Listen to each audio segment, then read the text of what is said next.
Delegate Price, House Bill 797. Thank you. Mr. Chairman and members, if you'll indulge me, I wanted to give a little bit of history of the original bill that we passed so that you can understand where I'm trying to go for 797. Prior to July 1st in 2020, only community service that was performed before or after incarceration was eligible for offsetting one's court fees and fines. And in 2020, we passed House Bill 277 unanimously, which incorporated Delegate Kilgore's House Bill 965. And it added that community service during incarceration could also count. Our intent was for those that are incarcerated to be able to pay down their court fees and fines prior to release.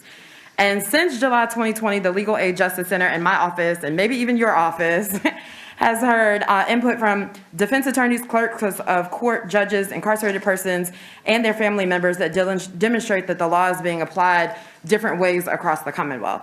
So House Bill 797 is an attempt to clarify that language to better match the intent of the previous legislation and to also further define that work can count toward fees and fines as well. Our main goal is to have this provision be equally accessible across the Commonwealth and not let zip code or type of facility determine the access. And the specific bill does not change the amount of fees and fines that have been levied or increase the amount of pay per hour. Those items can be addressed, but not in this bill. But what the bill does is define the eligible community service and work that incarcerated people can do to offset court debt, including work that is being done for underpaid wages. It equalizes the rate at which these hours are credited towards fees and fines, less any wages received, which some courts are already doing. And when I say wages, I want to remind us that we're talking about wages between 12 cents and 55 cents an hour. And this would be for work that was done on or after July 1st when this bill went in 2020. Second, very quickly, the House Bill 797 makes clear that these hours can be done within the facility or off grounds, again, in an attempt to clarify what we intended with the previous bill. And lastly, House Bill 797 would ensure that this would be available to people incarcerated in DOC facilities and local and regional jails, again, to help make sure this is accessible to anyone the judges would grant this for, not just those in jails. And I have with me Maisie Osteen with the Legal Aid Justice Center to help with any questions you may have. All right, thank you very much. Do any of the members of the committee have a question? All right, if I can ask a question just for clarification. Sure. You're saying that a component of the bill is that the value of the work that's being done that's attributed to what's owed by an inmate, how would that change from what it is now? I'm sorry, can you ask that one? So the value of the, so like, let's say if you're being paid, you're not being paid minimum wage in prison. Right. Or jail, right? So how would this bill change how the value of that, hourly wage is calculated? Is Maisie available? Or no, Sarah Scarborough? Was she with the, no, Maisie. I'm available virtually if that's helpful. Would you allow for Maisie to tap in? Because Yes. Are you talking about the part that equalizes the community service and the underpaid work? Yes. Okay. When you say underpaid, I mean, if you can tell us exactly what are you talking about? Yes, Your Honor, Mr. Chair, if I could answer that. It really wouldn't change what is being paid out. It would be the assessment of what happens when the clerk of court is assessing the amount to offset the court debt. So recognizing that there are very minimum wages being paid between 12 and 55 cents, as Delegate Price said, they would take minimum wage less the amount that's lower rate and then apply the rest to court debt. And it would only go to court debt. Many counties across the state are already doing that, but it's just not clear for everyone across the state to use that calculation. But it wouldn't change the amount that people are paid.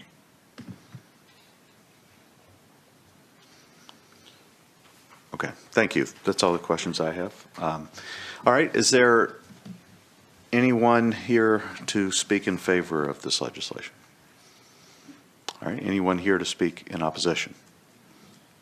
There are some virtual people here to speak in support. All right, let's start with that. Madam Clerk, is this the list to call? Right here. All right. All right, Dr. Scarborough. Good morning, Mr. Chairman and members of the committee. Thank you so much for having me. I am Sarah Scarborough.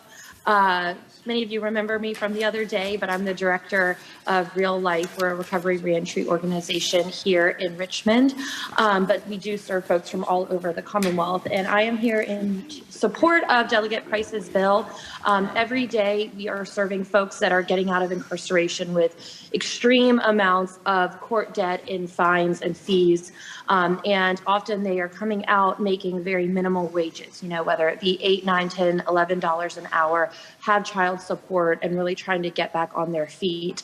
And so even those that are working extremely hard to get back on their feet and do the right thing and leave the past behind them have such difficulty with the amount of court debt that is on them that, quite frankly, for many will never, ever be paid off, which means it will continue to haunt them. And so having this bill that you all passed last year and having these changes for this year really makes a tremendous impact on folks, because they really are able to make some headway into paying off debt, starting when they're incarcerated and then hopefully following after when they get out. And so just this little change will really make it fair across the Commonwealth. We have seen areas that have not applied it as was intended, and it's very detrimental to people trying to be better citizens, be taxpayers, and contribute positively to the community. So with that, I thank you for your consideration and allowing me to share a little bit this morning. All right, thank you. Ms. Frances Ross. Thank you, Chairman and committee members. My name is Frances Ross, and I'm an advocate for people on both sides of our prison walls. And this bill is really, really important in order to have consistency across the state, as has already been mentioned. I have several pen pals in the state of Virginia, and it's really sad and frustrating when one person sends in the same exact paperwork to one court and is approved for his court fines to be covered, and then another person sends in identical paperwork to another courthouse, and they're told that they can't use that because they've already been paid 22 cents an hour. So this is really, in my opinion, a cleanup bill, and I hope that you guys could all vote yes, and thank you for your time, and stay safe. All right, thank you. And then Ms. Osteen. Yes, thank you, Mr. Chair and honorable members of the committee. As was said, my name is Maisie Osteen, and I'm an attorney with the Legal Aid Justice Center, and we support HB 797. When this bill's predecessor was made into law in 2020 through bipartisan support, people who are incarcerated and their families were so hopeful about the purpose of the legislation. We are so thankful for the strides that were made 2 years ago, and for Delegate Price for bringing it back to resolve some of those implementation issues of 19.2-354. The bill simply seeks to make that statute work more effectively for more people. It's for folks who are working through approved programs at the DOC and regional and local jails. And we've been in touch with a number of newly returning citizens and roughly 45 currently incarcerated individuals. And while some have been afforded benefits under the statute and are very thankful for that, many have not. And part of why we need the 2020 legislation, why we needed the 2020 legislation, was to ensure that everyone who is eligible for these options could access it no matter where they were located in the state. Connie, who's housed in the Virginia Department of Corrections, has outstanding court debt in 2 counties, and she's been denied twice from those courts when trying to use the hours that she worked at her facility to offset her debt. While other people who are housed in the local and regional jail with debt in the same courts were able to offset their debt and have their work credited at $10 an hour. Connie said that she's a laundry tech here at her facility, but she's disabled and receives SSD on the outside. She said, "I have a hard enough time trying to prepare food and shelter and the necessities for when I get home. I hope you can help." Connie and many other individuals behind the wall are working hard to reestablish themselves, make things right with society, and to set up reentry plans that will allow them to find success when they're released. Leaving the DOC with insurmountable debt leaves people hopeless and unable to see a way to fully reintegrate. One individual we talked to who'd been out and working for about a year talked about his criminal court debt as a vicious dog that never stops attacking. We ask that you all report this bill and allow 19.2-354 to work properly and curb that attack. Thank you. All right, thank you. Is Dominic Martin in the room? No, okay, all right. Okay, I believe those are all the persons who have signed up to Mr. speak. Chair. Mr. Chair.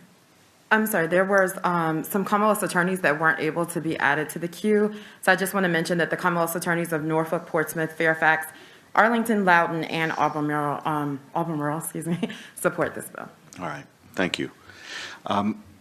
Council had mentioned to me, in relation to my question about, the actual amount that's being paid. And, I'd like, can you elaborate on that, Mr. Mutina? Mr. Chair, just in answer to your question, I think that, the amount that's the difference between, and I'm using these round numbers because it's easier for me to do the math that way, but if somebody makes $3 an hour at their job in the prison system and there's a $10 minimum wage, then just to be clear that $7, I guess your question was, does the money actually come in? And that $7 would be sort of like the community service work where it doesn't actually come in. The court or the courts and the state is out that $7. Now, what this statute does is say that we're okay with that counting towards your fines and costs, but to be clear, it doesn't actually pay the $7. I also wanted to point out two other things. There is a statute that does require them to make payment of their court costs if they're going to work. And so that should already be being done with the $3 or whatever the underpaid. And finally, there's a one change on line 63. There's a may that becomes a shall. So what this does is not just let the courts know that they're allowed to do it, but it makes them do it. Okay. And you said some courts are doing this, Yes. But this would make it mandatory on all the courts.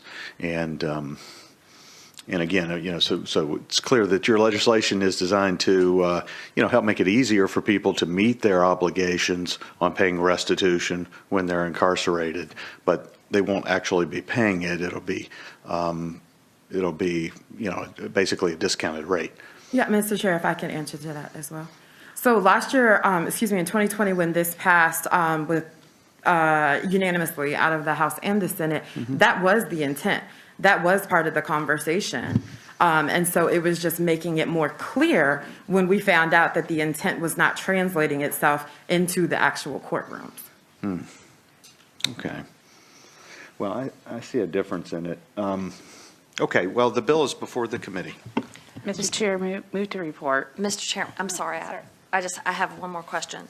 So All right, Delegate Ranson has a question. Mr. Chairman, if the person that is in jail, what if they have fines towards the victim that are due? Are they being paid towards the victim? Mr. Or is Chair, that also at a reduced rate? And then my second question is, who's actually coming up with these rates?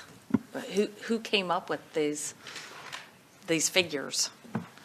Mr. Chair, for the first question, I would answer that this is for court fees and fines, and I believe that restitution is treated separately.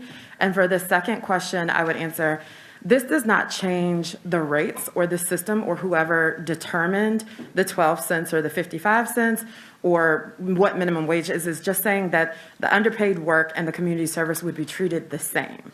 So that's what's changed here, not the system that creates those rates. All right. Okay. Back to having the bill before the committee. Is there? Okay. Let me first start with what I heard initially. There was a motion to report. But I. Second. Okay, and there is a second. All right. Is there a substitute motion? Okay. Is there a second to that motion? Second. Okay. All right. The motion before the committee is to lay the bill on the table. Please record your vote.